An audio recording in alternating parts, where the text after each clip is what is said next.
안녕하세요. 저는 제주도에서 베이커리 카페를 운영하고 있는 30대 중반 여성입니다. 오늘 비가 와서 그런지 오랜만에 카페가 한산하네요.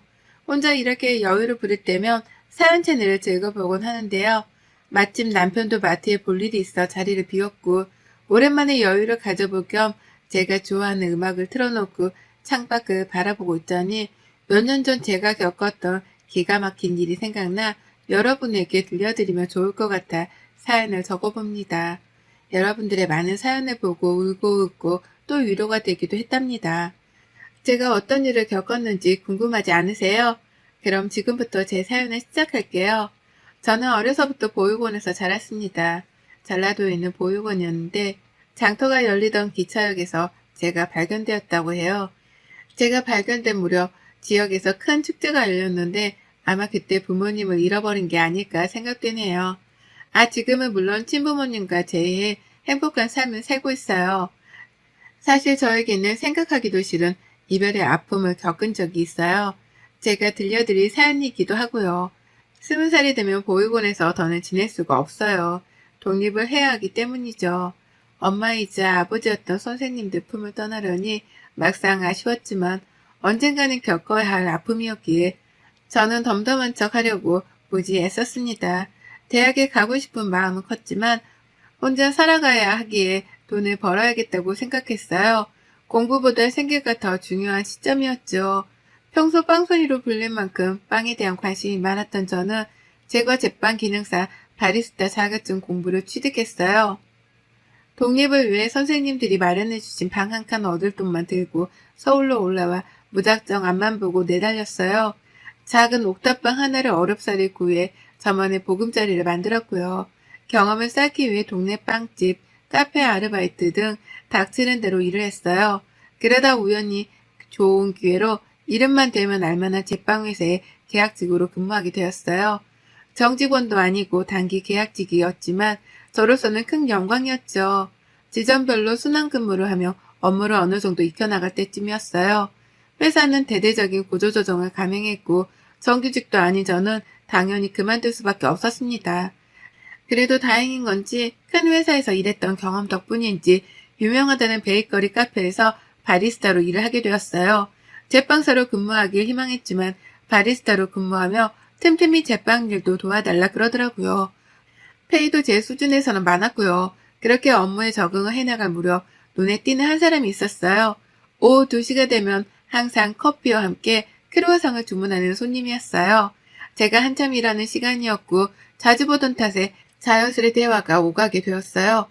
저보다 4살이 많았지만 말도 잘 통하는 것 같아 연락처를 주고받고 왕래하는 사이가 되었죠. 그 남자는 법대에 다니고 있었는데 동시에 사법고시를 준비하는 고시생이었어요. 매일을 마주치다 보니 서로에게 호감이 생겼고 연인으로 발전하게 되었죠. 데이트를 하는데 고시생이 신분이었던지라 남자친구는 돈이 없었어요. 사랑하는데 그까지 돈이 대수냐며 거의 모든 비용은 제가 부담했죠. 남자친구는 고시원에서 생활하고 있었습니다. 그런 사정을 잘 알기에 사랑하기에 아낌없이 퍼주었어요. 남자친구는 자신이 사법고시에 합격하면 저를 평생 책임지겠다고 약속했죠. 행복한 미래를 꿈꾸며 그렇게 사랑을 키워나갔습니다. 내가 사법고시 합격해서 변호사가 되면 우리 결혼하자. 내가 자기 행복하게 해줄게. 남자가 돼서 자기 여자 하나 못 지키면 그게 말이 되나? 내가 꼭 열심히 공부해서 좋은 결과로 보답할게. 기대해줘. 아쉽게도 첫 시험에서는 남자친구가 낙방을 하고 말았어요. 저는 그저 괜찮다며 남자친구를 위로해 주었고 남자친구는 저를 본 면목이 없다며 슬퍼했죠. 그렇게 자그마치 6년이라는 시간을 뒷바라지 해주었습니다. 당시에는 행복한 미래에 대한 확고함이 있었기에 그거 하나만을 보고 남자친구를 뒷바라지 했죠. 지금 생각해보면 저는 고아라고 치지만 남자친구는 자신의 집에 저를 단 한 번도 소개시켜 준 적이 없었어요. 조금이라도 의심을 했어야 했는데 왜 그땐 몰랐을까요? 남자친구를 만난 지도 6년차가 되던 어느 날 마지막이다 생각하고 치른 사법고시에 남자친구가 드디어 합격 소식을 알려왔어요. 저는 그 누구보다 기뻐해 주었고 남자친구도 이제야 좀 숨을 좀 쉬겠다며 안도의 한숨을 내쉬더라고요. 그렇게 연말에 사법연수원 입소를 앞두고 그 전까지 조금의 여유를 느끼라고 조언해 주었습니다. 저는 남자친구에게 고생했다며 원하는 것은 무엇이든 하라며 100만 원이라는 돈을 주었습니다. 형편이 넉넉지 않은 걸로 알고 있었기에 그동안 갇혀 지내다시피 힘들게 마음고생했으니 조금 편히 놀아보라는 의미에서였죠. 지금 생각해보면 제가 왜 그랬는지 의문이네요. 며칠의 시간이 지나 남자친구는 부모님께 인사를 가자고 하는 겁니다. 제가 9월을 안 좋게 보시면 어쩌나 하는 내심 불안한 마음이었죠. 하지만 조금이라도 잘 보이고 싶은 마음에 20만 원이라는 거금을 들여 난생 처음 비싼 원피스도 사 입었습니다. 그때는 무조건 남자친구와 결혼하고 싶었으니까요. 하지만 불길한 예감은 피해가질 않았어요. 남자친구의 집에 방문했는데 생각보다 많이 여유로운 생활을 하고 있더라고요. 강남에 있는 브랜드 아파트였기에 저는 현관에서부터 우아를 되새기며 집안에 들어섰죠. 남자친구가 있어서 그랬는지는 모르겠지만 예비 시어머니가 저를 상냥하게 맞아주시더라고요. 식사를 하고 차를 마시는데 남자친구가 잠시 전화를 받고 오겠다며 자리를 비웠습니다. 그랬더니 예비 시어머니의 표정이 확 돌변하시더니 어쩌다 너 같은 것이 우리 아들한테 들러붙어서는 이라고 말씀하시는 게 아니겠어요? 저는 제가 잘못 들었나 싶어 어리둥절한 표정을 지었습니다. 뭘 그렇게 멍청하게 굴어? 네가 들은 게 맞아. 이제 곧 변호사 될 사람인데 니까짓 게 카단키나 한다니? 듣자하니 너 코아라며? 어디서 근본도 없는 게 우리 아들을 넘봐? 태어나서 그 누구에게 고아라고 멸시를 받아본 적이 없었기에 그저 당황해 말도 안 나왔죠. 이 정도 눈치 줬으면 알아서 떨어지겠지. 장차 변호사 될 사람 학교 망치지 말고 알아서 떨어져 줘. 좋은 혼차가 널리고 널렸는데 왜 너 따위랑 결혼을 하겠니? 좀 더 현실적으로 생각해봐라. 네가 우리 아들 짝으로 가당키나 한지. 라고 막말을 하는데 어찌할 줄 몰라 그저 우물쭈물할 뿐이었어요. 그렇게 남자친구 집에서 돌아온 뒤 왠지 모를 찝찝함에 잠을 이루지 못하는 날도 많아졌어요. 시간이 흘러 남자친구는 연수원에 입소를 하게 되었고 그때부터 연락이 잘 되지 않았어요. 처음에는 그저 하는 일이 바빠서 그러려니 했죠. 한 달, 두 달, 그렇게 몇 개월을 잊을만 하면 한두 번 연락이 될까 말까 할 정도로 서로에게 소원의 짐을 느꼈습니다. 그러던 어느 날 제가 일하던 카페로 저를 찾아온 손님이 있었어요. 상당히 예쁘고 도시적인 느낌의 여자였죠. 김진태 씨 여자친구죠? 나 이진아라고 해요. 진태 씨랑 연수원 동기고요. 아무래도 얼굴 보고 이야기하는 게 나을 것 같아서요. 나 진태 씨랑 곧 결혼해요. 그동안은 봐줬지만 이제 진태 씨 만나지 말아요. 내가 베푸는 마지막 배려예요. 머리를 망치로 한 대 얻어맞은 듯한 충격으로 저는 제대로 말도 하지 못했어요. 제가 믿지 못하겠다는 표정으로 바라보자 그 여자가 그러더군요. 우리 어려서부터 약혼했던 사이예요. 진태 씨 아버님이 식품업체 대표이신 거 알죠? 연수원 졸업하고 나면 바로 결혼식이에요. 한 달 뒤죠.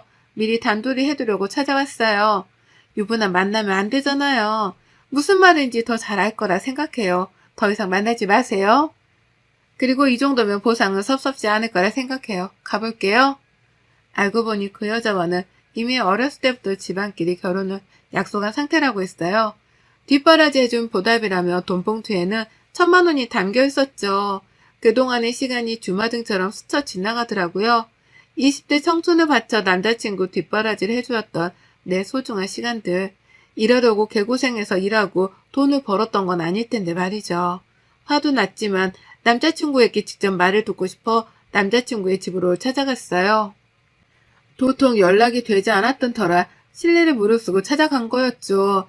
남자친구의 엄마는 저를 보더니 여기가 어딘 줄 알고 오냐며 뒤뜸 물을 끼얹더라고요.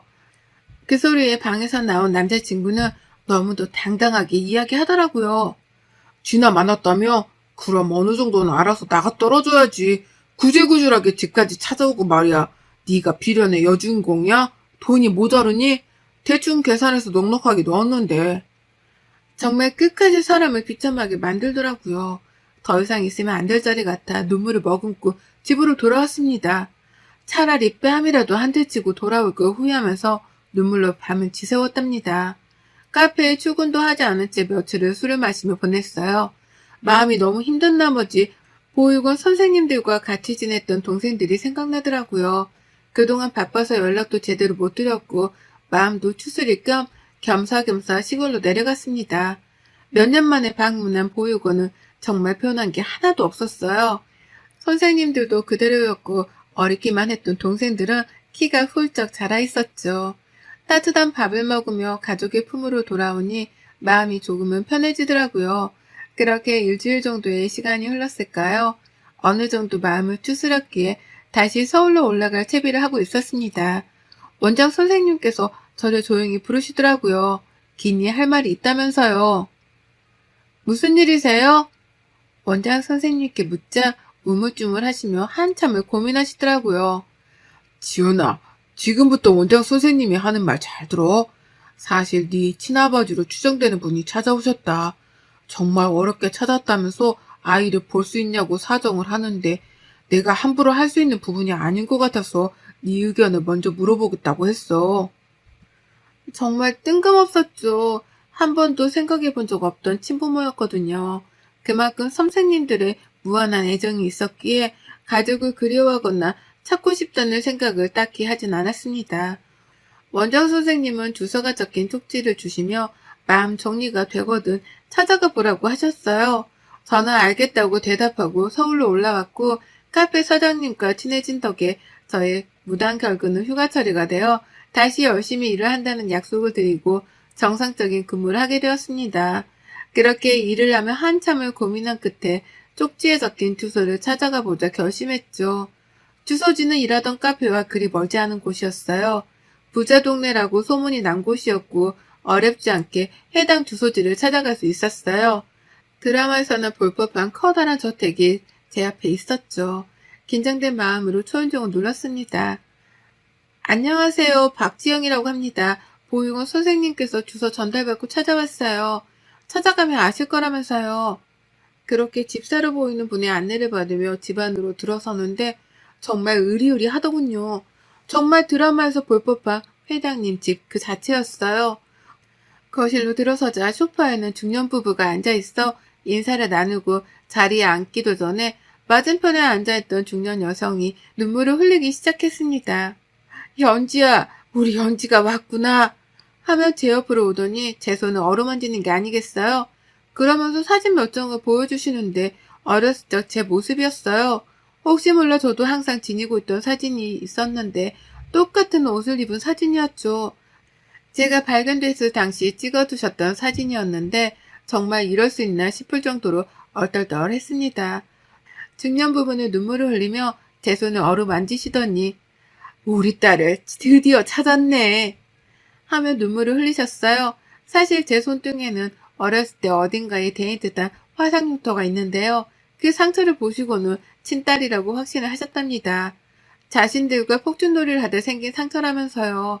저는 확실한 게 좋으니 유전자 검사를 해보자고 했고 며칠 뒤 친자관계가 성립한다는 통보를 받았습니다. 저도 처음에는 얼떨떨하기만 했지만 저에게도 가족이 있다는 사실에 안도했죠. 반가움일까요? 고마움일까요? 저도 눈물이 나더군요. 제 부모님을 부둥켜 안으며 태어나서 처음으로 어린아이처럼 펑펑 울었습니다. 부모님은 지금이라도 그동안 못해준 것들을 다 해주시겠다고 하셨어요. 아버지는 이름만 대면 알만한 기업의 대표셨거든요. 옥탑방을 정리하고 집으로 들어오라 하셨고 저는 바로 다음날 아버지가 보내주신 기사분과 짐 정리를 했습니다. 언제든 딸을 찾을 거라는 생각을 하셨고 그래서 방도 항상 꾸며두고 계셨다고 해요.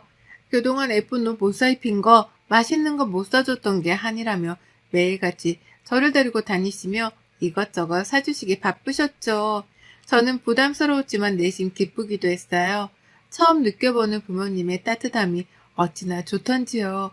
그러다 우연히 엄마와 백화점에서 쇼핑을 하는데 아플싸 남자친구와 그 엄마를 마주치게 됐습니다. 다행히 저만 발견한 상태였고 그냥 지나가길 바랬죠. 그 여자는 저희 엄마를 보더니 냉큼 달려와서는 아는 척을 하더라고요. 사모님, 여긴 어쩐 일이세요? 쇼핑 나오셨어요? 옆에 있는 이 여자분은 아니 너는? 우리 연지를 아세요? 내가 말했죠? 예전에 잃어버렸다던 우리 딸 얼마 전에 재회했답니다. 그래서 이렇게 좋은 시간을 보내고 있지요. 이 여사님은 그동안 잘 지내셨죠? 아, 네. 저야 잘 지냈죠. 아들 결혼 준비로 바쁘답니다. 어떻게 이런 일이. 남자친구의 엄마는 변해버린 저의 모습을 보고 놀란 눈치였어요. 그렇게 며칠의 시간이 지났을까요? 남자친구에게 연락이 오는 겁니다. 서로 연락할 일이 없겠거니 했는데 벌써부터 속이 훤히 들여다 보이더라고요. 저에게 잘 지냈냐며 안부를 물으며 결혼하기로 했던 여자와 파혼을 했다고 하더라고요. 그래서 저보고 어쩌라는 거냐 따져 물으니 자신이 잘못했다며 다시 잘 해보자는 이야기를 했습니다. 정말 뻔뻔하지 않나요? 저는 기가 찼지만 나름의 복수를 해주기 위해 남자친구, 아니 그 남자를 이용하기로 했어요. 집 근처 카페에서 만나기로 해서 잔뜩 힘을 주고는 그 남자를 만나러 갔죠. 아버지가 저에게 경호원을 하나 붙여주셨는데 나이도 동갑이라 친구처럼 서스럼 없이 지냈습니다. 보증에 계약을 했죠. 제 약혼자인 척 해달라고요. 일부러 백화점에 가서 최고급 정장으로 맞추고 아버지가 사주신 스포츠카를 카페 앞에 세워두고 밖에서 기다리게 했습니다. 아버지가 사는 차는 국내에도 몇 대 없는 차라 차에 관심 있는 사람이라면 누구든지 부러워할 만한 차였죠. 아무튼 카페에 들어서니 남자친구는 저에게 미안하다며 파리처럼 손발을 비비며 사과를 하더라고요. 그러면서 결혼을 다시 생각해보자고 서로 사랑했지 않냐며 이야기를 하는데 한 대 때리고 싶은 심정이었습니다. 맞장구를 쳐주는 척하며 저에게 줄 선물이랍시고 400만 원짜리 반지도 챙겨왔더라고요. 저는 고맙게 받겠다며 선물을 챙겨들고는 자리를 옮기자며 자연스레 밖으로 유도했어요. 사실 복수라고 할 것까지는 없었지만 제가 그만큼 잘 살고 있고 니까짓게 날 넘볼 수 없다는 걸 알려주고 싶었어요. 제가 받은 만큼 되돌려주고 싶었던 거죠. 아니나 다를까 남자친구는 차를 보더니 우아거리며 주변을 서성이더니 감탄을 금치 못하더군요. 제가 기다리고 있던 경호원에게 신호를 하자 저를 데리러 연인인 척 연기를 했어요. 그 남자는 당황하며 얼굴이 시뻘개지더니 소리를 치기 시작했죠. 인사해, 내 약혼자야. 이제 알겠니? 너 따위는 나한테 어울리지 않아. 이 반지는 감사히 받을게. 팔에서 맛있는 거나 사 먹어야겠다. 고생해서 비위 맞춰주느라. 뭐? 너 이게 지금 날 갖고 논 거야? 야, 그 반지가 얼마짜린 줄 알고 그러는 거야? 반지라도 돌려줘. 이게 뭐 하는 짓이야, 지금? 이까진 일로 그렇게 화를 내며 쓰나. 그리고 이 반지 줬다 뺏는 게 어딨니? 아, 1,000만 원? 이 더러운 돈 가지고 있기도 싫었어. 그냥 반지랑 너 다 가져라. 구질구질하게. 정말 찌질하다, 너. 어디 가서 너 같은 여자 만나서 꼭 결혼하길 바래. 나 만난답시고 약혼도 깨고 왔는데 어쩌냐? 너 변호사 인생 쫑치게 생겼는데. 그렇게 악다구니를 쓰며 소리치는 그 남자를 뒤로하고 저는 경호원과 함께 집으로 돌아왔어요. 통쾌할 줄 알았지만 꼭 그렇지만은 않더라고요. 그들과 제가 다르지 않는 게 뭐가 있나 괜히 그랬나 후회도 되더라고요. 끈질기게 연락을 해왔지만 이 사실을 부모님께 알렸어요. 부모님이 왜 이제서야 말했냐며 남자친구네 집안에 투자하기로 했던 투자금도 회수하시고 배워먹지 못한 집안이라며 거래할 가치가 없다고 완전히 인연을 끊었습니다. 내 이것들을 그냥 감히 내 귀한 딸한테 그런 모욕을 주다니. 그건 나를 모욕한 거나 마찬가지야. 김비서, 당장 이변한테 연락 넣어서 모든 조치는 다 취하도록 하게. 그리고 그쪽에 투자하기로 했던 건 생각해 보기로 했던 차였는데 그냥 없던 일로 하지. 우리 집안의 무시한 대가가 무엇인지 알려줄 필요가 있겠구만. 겨울이 지나고 봄이 오더군요. 아버지는 이제 일을 다닐 만큼 다녔으니 저만의 사업을 해보는 게 어떻겠냐고 하셨어요. 저는 오랫동안 꿈꾸었던 베이커리 카페 창업을 하기로 결심했죠. 카페에서 10년 정도 일했고 공부도 어느 정도 했으니 이제는 때가 되었다 생각했죠. 솔직히 돈이 없어 카페를 차릴 생각은 엄두도 못 냈었거든요. 저는 저만의 인생을 살아보고 싶어 아버지께 투자금을 받아 제주도에 베이커리 카페를 차렸어요. 개업을 한 달 정도 앞둔 시점 미리 내려가 제주도 생활에 적응하고 싶어 떠날 준비를 했어요. 더 이상 경호원도 필요 없었기에 저를 위해 근무해준 친구에게 마지막 인사를 건넸죠.